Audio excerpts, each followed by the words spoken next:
What's up, guys? So this video is about the meaning behind my name, which is Aiden. I'll try to write that in for you if I remember in post. But yeah, about the meaning of that, I've got a little picture here that's got a couple little meanings. And I don't know how they were able to make these up, but some personality traits that I'm apparently supposed to have, purely because of my name. Whereas I believe the actual meaning behind the name has probably got more of an influence on your personality than just common traits people tend to have, because I think those should be more attributed to astrology and zodiacs and like personality tests and things that are at least a pseudoscience, if not a full proper science themselves. But anyway, I'm going to get in and read this for you. So Aiden means little fire, and it is from Irish or ancient Gaelic origin. It is a diminutive of, and I believe it's pronounced Eid, which means fire, plus the Irish diminutive. Now Eid is spelled A-O-D-H, but I believe that's how it's pronounced in the proper Irish, meaning that Eden is actually related to the name Aiden and would therefore have a similar meaning, which is interesting because Christianity has the Garden of Eden, so that's kind of cool. In Celtic mythology, it's associated with the Irish god of fire and the underworld, which obviously is spelled, his name is Eid, and it's either A-E-D or A-O-D-H. And it's also the name of several high kings of Ireland and many important saints, most famously the 7th century Saint Aidan of Iona, who established a monastery in Northumbria and is credited with bringing Christianity to the pagan Saxons. And then at the bottom here it's got balanced, that's a Libra thing, family oriented, loving, compassionate, affectionate. Those I can all sort of attribute to having a ruling planet of Venus, so is sort of a more abstract part of being a Libra. Responsible, trustworthy, that could come from being a cardinal sign. Cardinals have great intuition, I believe. I've got it just here. Let me just quickly double check this. Cardinal signs: action, dynamic, initiative, great force. Yeah, so being responsible and trustworthy is sort of having that initiative and the force of being able to take on a responsibility and carry it out exactly how you say carry it out. And then at the bottom it's got very creative and artistic, and again that can kind of be a Venus thing, that can kind of be a cardinal thing,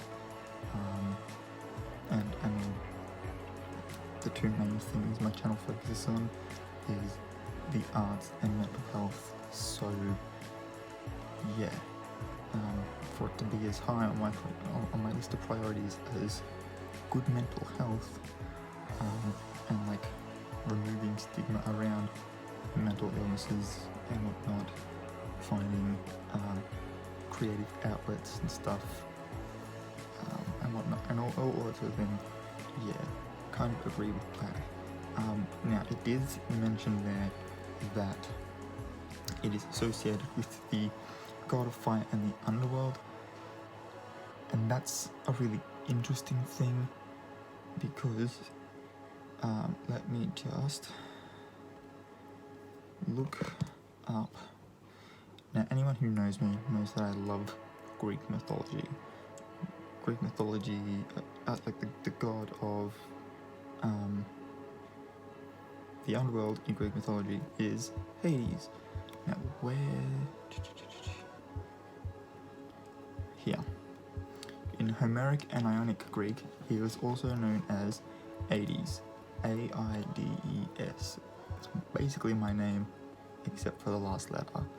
Other poetic variations of the name include Aeneas, and the inflected forms Eidos with an O instead of an E, Aidi, A-I-D-I, and Ada, which is obviously these days used as a feminine form.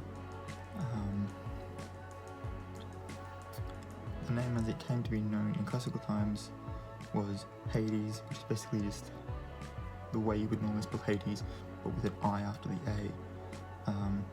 Later the iota became silent, and then a subsequent marked in Hades, and finally omitted it entirely. So, in what it's saying there is in classical times, Hades was spelled with an I, and that it was only sort of over time that they realised that it would be pronounced the exact same way if you remove the I. But otherwise, it is sort of another, and obviously, like, the underworlds were always, like, in most mythologies back in ancient times, were places of fire. The deity Tartarus is literally the bottom of the underworld. He's a primordial deity, and he embodied the element of fire, sort of during the creation of the cosmos, in the chaos theory, which is kind of cool. So yeah, and I think that has, like, those two parts, having my name from its original origin, meaning fire or fiery, and having this other meaning of, like, being related to the underworld, kind of sums up some major parts of my personality. Like I said, I am passionate. Passionate can be a good thing, as it often is used. It can also be a bad thing, because you can be passionate about something in, like, a destructive way, or you can be passionate about the wrong things, you know, like be on the wrong side of something and be passionate about that, or like, another word for it is emotional. And now most people would use that to mean sad, but emotional does cover the entire spectrum. So if someone gets emotional and hits something, the emotion obviously is anger, and you can tell that in that context it means anger. Someone gets emotional and starts cheering, you can tell in that context that they're happy. So it has, obviously, in that sense, you could say the same sort of thing, and just sort of, or similar things, and replace passion instead. And since that was one of the words in that little picture, I just thought that was something to bring up. But yeah, so, like, my favourite holiday is Halloween, which is in Ireland, actually a Day of the Dead. It's where the veil between this world and the other world, the afterlife, whatever you want to call it, is at its thinnest, and so it's like the Celtic Day of the Dead celebration. It's also their New Year, so it's the end of one year, the beginning of another, so therefore there's the death of that year in the Celtic cycle. All this other sort of stuff. It's really cool. And obviously there's, like, it's now sort of related to, like, Gothic horror, which is one of my favourite genres. I really like Dracula and Frankenstein. The Mummy eventually got brought in, although, like, those sorts of monsters end up being movies made by Universal, so there's never, you can actually look up on Wikipedia, it's a whole page purely devoted to Universal what is it, Universal Monster Movies, I think. Let me just double check that here. We want an either.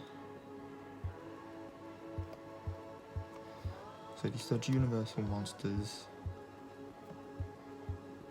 Universal Classic Monsters, is the name given to the horror, fantasy, thriller, and sci-fi fiction films made by Universal Pictures between the 1920s and 1950s, and then obviously the remake era starting just before the 80s.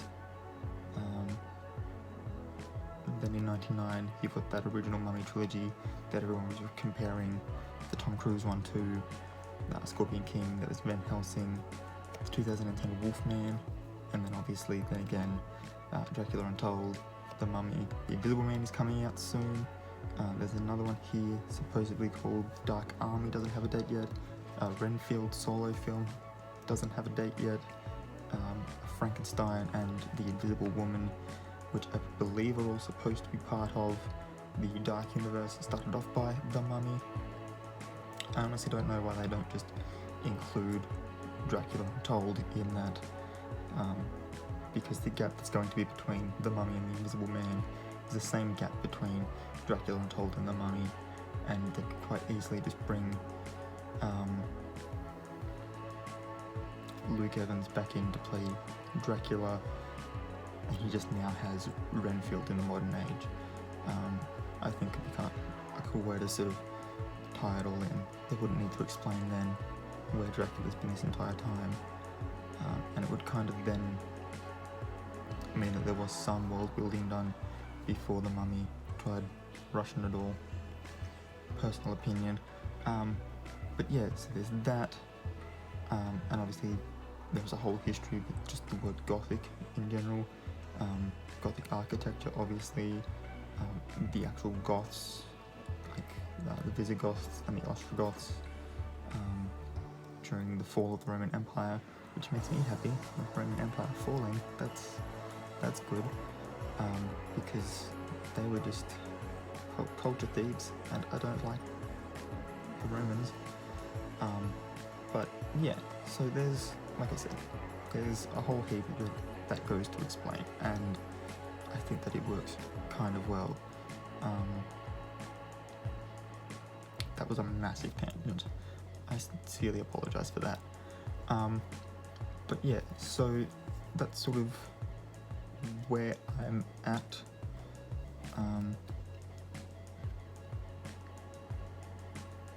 I honestly have no idea what I'm saying now. I've gone so far off topic. Let's back up. No, let's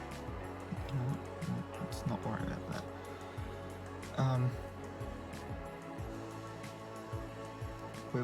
Where was I? That's actually a genuinely good question. Where was I?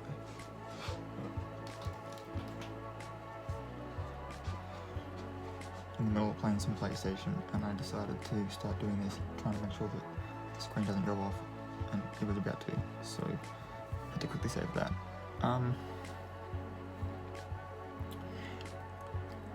Fire in the Underworld. Right.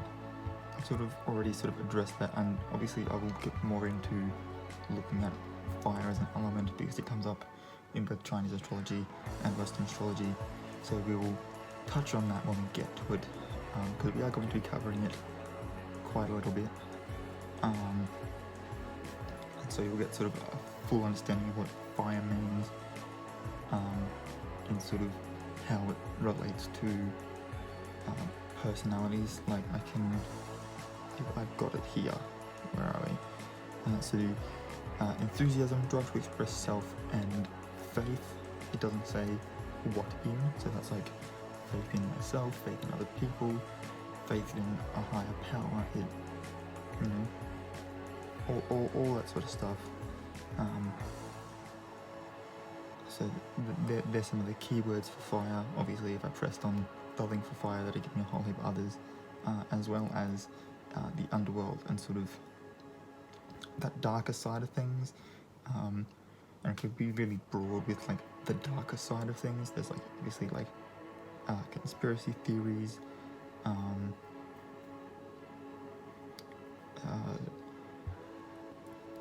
I find horror, just like horror films, whether they're monsters or killers, I find horror movies to be very interesting stories. I can't watch them after a certain time because they mess with my head too much because I am such a creative. But yeah, horror as a genre is kind of intriguing to me. As I said, Halloween's my favorite holiday. And yeah, and then obviously like mental illness is a big thing for me, and it sort of has this sort of tabooed stigma around it, and you can't really talk about it because it's too dark for people, and I just think that's a whole load of BS. Everyone goes through it at some point in their lives. Life itself has ups and downs, and you can't really appreciate the ups without having the downs.